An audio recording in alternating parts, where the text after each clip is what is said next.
Hello guys, welcome back sa ating channel. Ayun, nakaraan kong video gumawa ako ng grasshopper, taklong. Ngayon naman ay gagawa naman tayo ng puso. Marami kasi nagtatanong kung paano daw to gawin. Kasi sila bumabayad pa para magpagawa nito. Ito kasi ilalagyan ng bigas para isaing at yun ang magiging baon. Kasi matagal mapanis pag ito ang lagayan mo. So magtuturo ako ngayon kung paano to gawin. Kukuha lang kayo ng ganito. Yan, dapat hindi siya putol dyan. Mahaba. Yan. Posisyon nyo lang yung kamay nyo ganun. Yes. Tapos kukunin nyo dito sa likod. Ikutin mo lang. Then, ganun. Yan. Kuha ba? Tapos ito rin. Ganun. Tapos kukunin nyo dito. Dapat hindi siya gaganon ha. Ganun siya plastar. Then ito naman isa. Pupunta nyo dito sa likod.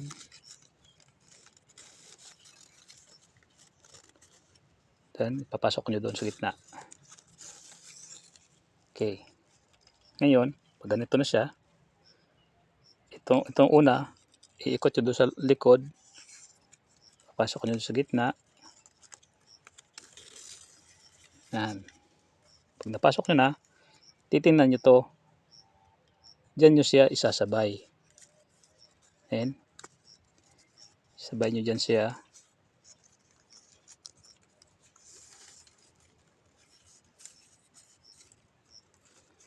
Ayan. Sinsya na guys, medyo madilim ang video natin kasi makulimlim ngayon. Tapos, ito nakita mo na. Ganun gawin mo. Ayan. Dito.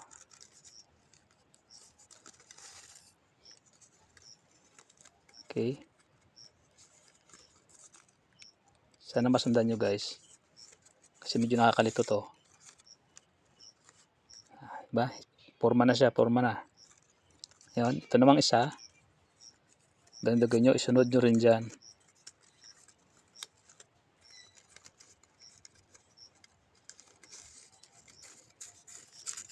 Then, pagdating dito sa dulo, ganun gagawin nyo. Pasok nyo dyan.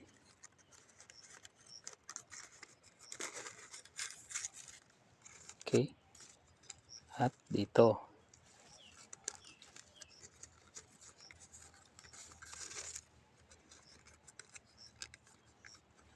Yan.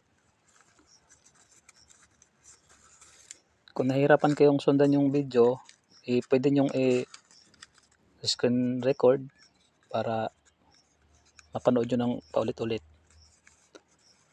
Tapos, kung gano'n na, pwede na natin higpitan. Higpitan natin mula doon. Hilahin natin yan siya para ating higpitan.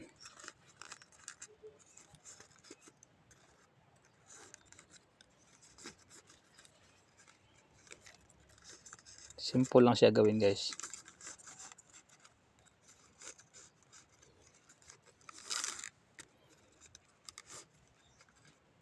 Actually natutunan ko to. Isang beses ko lang to nakita paano ginawa. Madali ko natutunan. Kaya share ko din sa inyo guys kung paano gawin.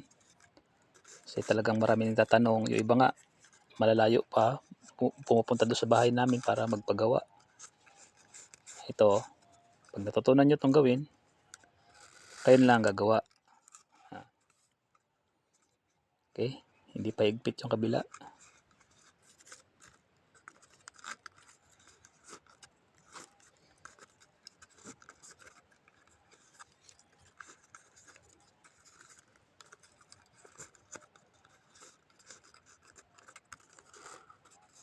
Okay, ganun siya. Yan. Okay na, tapos na siya guys. Yan. Paggamit naman ito, dito mo ipapasok yung bigas. Tapos hanggang dito lang. Diyan sa kalahati niya. Tapos magpakulo ka ng tubig bago mo ito ilagay doon. Then para makita mo kung luto na, kukuha ka ng stick, tutusukin mo. Pag malambot na, yun, luto na siya. Okay.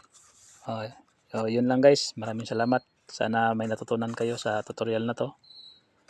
Paki-like na lang and share.